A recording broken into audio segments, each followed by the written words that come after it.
So I want us to solve this. 4x plus y is equals to 7 and 3x plus 2y is equals to 9. So here we shall have equation 1 and this one is equation 2. Then from there I want us to use the elimination method. So we will just eliminate the sides of y. So because y means 1, so here we shall multiply this one by 1, then we shall multiply this one by 2. So here we multiply by 1, here we multiply by 2. Then from there we shall work out all these equations. So let's work out the equation 1.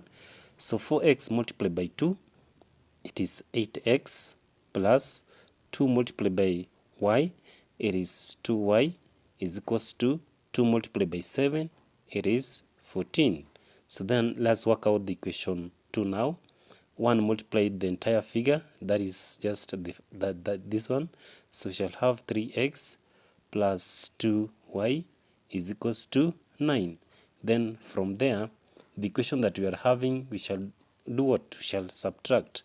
So 8x subtract from 3x, we shall have our 5x.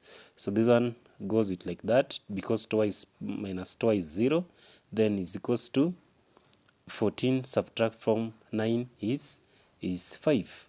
Then here we shall work out the x, so divide both sides by 5 so as to remain with x. So x is equals to 1. So let's take any of the equations so as we find y. So let's take the equation 1.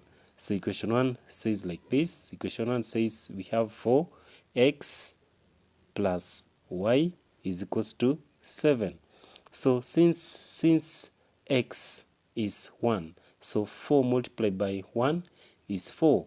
So we shall have 4 plus y is equals to 7, because we are working out the figure for y.